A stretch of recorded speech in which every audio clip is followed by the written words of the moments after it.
Good morning. Hope you're off to a great start this morning. And we're going to focus on a business topic today, at least this morning.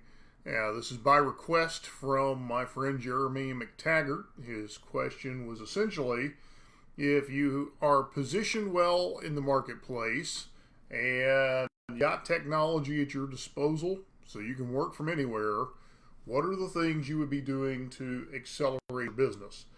And here's what I'm going to put out in front of you, and it may sound a little counterintuitive. Really, you're not going to discuss your business a whole lot. And you go, well, wait a minute, how am I going to grow my business? The reality is what you're going to spend your time doing is developing relationships. And so when you've got technology available to you, what you need to be doing is expanding your relationships at a much more rapid pace. So let's put it in this context. So here in Wichita, Kansas, the population is roughly 500,000 people, 600,000 if you take the metropolitan area. So let's say out of those 600,000 people, there are 500 who are going to be your best customers, clients, patients, whatever type of business you're in. Your real challenge is how do I filter through those other 500,000 people as quickly as possible to find those 500 who are going to be the very best clients, customers, patients, associates that I'm going to have. And this is where the technology comes into play, because the technology is going to allow you to get through those numbers quicker.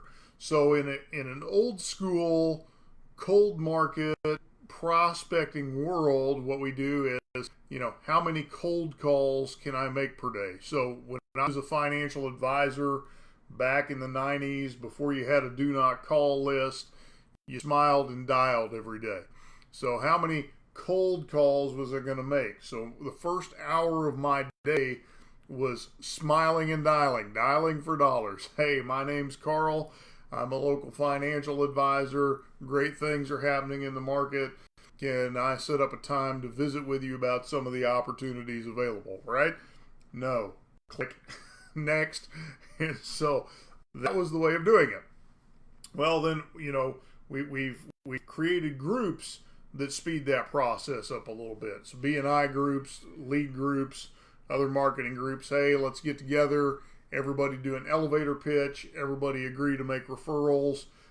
So now we accelerate that a little faster. But now when you bring technology in, I can get that same introduction in front of thousands of people almost simultaneously. Here's the thing, though. In a cold market, if all I do is I puke my business on you and say, hey, here's what I do, here's what I offer, come be my customer, while some may respond to that, you're not going to get the depth of response. You're not going to get as strong of a client relationship by doing that for this reason. People prefer to do business with those they know, like, and trust. And so when you take the time to develop that relationship, what you do is you bring down the defensive resistance to being sold. And instead what you do is you become a trusted advisor in the life of the person. And because you're a trusted advisor, people will buy from you. Everybody loves to buy. Nobody particularly likes to feel like they were sold. There's a difference. Now, one of the things you can learn in advanced communication skills is how to sell to where the person who you are working with still feels like they made a buying decision. And they will tell all their friends and all their family what a wonderful buying decision they made, even though you were guiding that conversation the whole time. But that's another topic for another day. However, if you want to learn some of those skills, you ought to read the book Never Split the Difference by Chris Voss. Always highly recommended. Anyway, back to where we're headed with that. So when I take the time to build relationships using the technology, when I take the time to deliver value using the technology, here's what happens is those people who resonate with me will begin to rise to the surface. They'll be the ones that are constantly on your live stream. They'll be the ones that are constantly opening your emails. They'll be the ones that are constantly watching your content or reading your blog posts or engaging with you some way, somehow. Because what's happening is they are feeling a kindred spirit with you. You are speaking their language. They are resonating with what it is you have to say. Yeah, Chris Voss is awesome, Ben. And because of that, they're going to start to respond to your message. Here's the other piece of this. So let's even look at this from a spiritual standpoint. Jesus said, "My sheep know my voice." One of the things that I often tell young pastors is not everybody is going to resonate with you. But then there are going to be those that when they hear your voice, they're going to know, what this is the person that I need guiding me in my spiritual walk. So it's not just a business concept, it's even a faith community concept. And so when we just begin to put ourselves out there, when we begin to deliver the value that we actually already have, what we find is we get through those numbers faster. What we find is we surface those who are resonating with us, those who are most likely to enter into a long-term relationship with us. So this principle is called attraction marketing, and it bases off of the fact that when we put ourselves out there, when we put our value out there, we begin to attract people who think like we do, who talk like we do, who really share a lot of our values, our interests, our